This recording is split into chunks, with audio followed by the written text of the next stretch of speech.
Hello guys! Good morning, good afternoon sa ang sulok ka man ng mundo. For today's video guys ay pupunta naman ako sa bahay ng aking kapatid. Ayan. Sinama ko yung aking pamangkin. Ayan. Para may kasama ako. Makulimlim dito sa amin hapon na.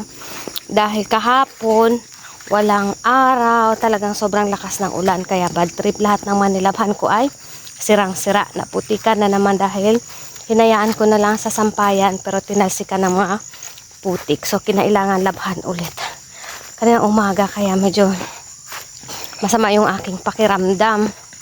And also ngayon kakainom ko lang ng luya.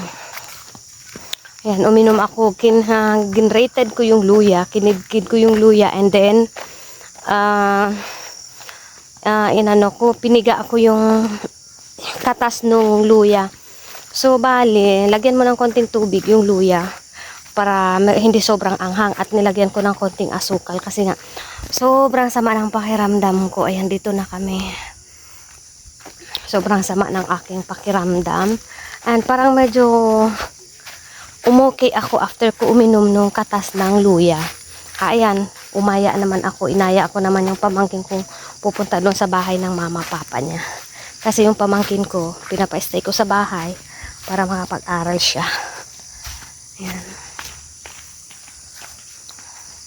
May kuhanan sila ng tubig doon.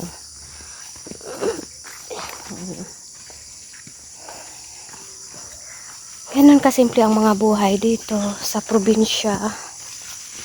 Kasimple, although mahirap. Ayan.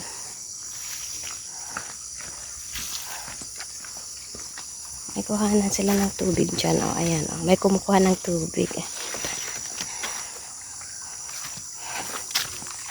Kasi nga malakas yung ulan. Laging may ulan. So, kung kinukuhanan sila ng tubig na mga panghugas. Pero yung pang-inom nila doon sa kabila. Yung pure na tubig. Pure. Yung bang hindi siya nawawala kahit umaaraw, malakas ang kumbaga kahit walang ulan-ulan, meron pa rin tubig. So doon nila kinukuha yung tubig nila. Fresh na tubig. Dito. Kasi ayan o, kung malakas ang ulan, itong lugar na to, puro tubig yan. Ayan. Malapit na kami, medyo malapit na kami. Andoon na o. Medyo pinagpawisan nga ako. Medyo after ko uminom nung isang kutsaritang hindi nga full yung isang kutsaritang maliit na nung katas nung luya na ininom ko. Pero after ko ininom, talagang umuki yung aking lalamunan. Talagang parang guminhawa yung pakiramdam ko. Kaya malaking tulong pa rin kapag sa mga nasa bahay tayo, home remedy sa ating mga ubo. So ayun, yun yung ginawa ko. Kasi kung hindi ako bumangon, parang hindi na talaga ako makakabangon kanina. Sobrang sama ng pakiramdam ko. O ayan, pagkatapos kong nakainom ng luya, ito. Lumakas ulit ako nakapag-recharge. Ayan. So andito na kami sa bahay ng kapatid ko. Ayan, dito na kami.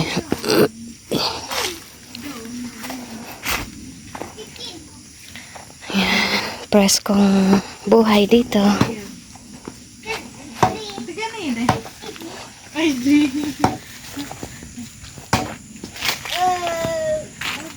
Uwi na kami. Kin, hi!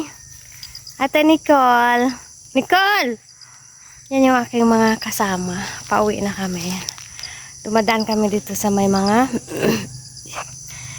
niyugan. Ayan. Ayan. Pauwi na kami. Medyo may araw pa. Oh.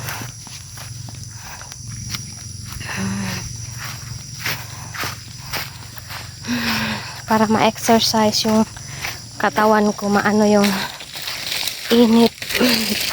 Yan o, puro kanyugan yung mga nadadaanan. Yan. Puro niyog.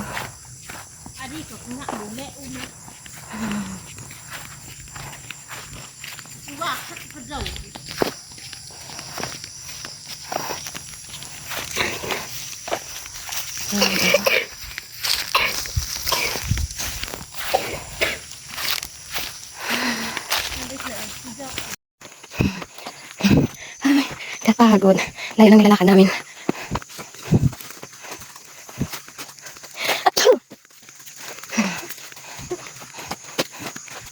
Ito lang.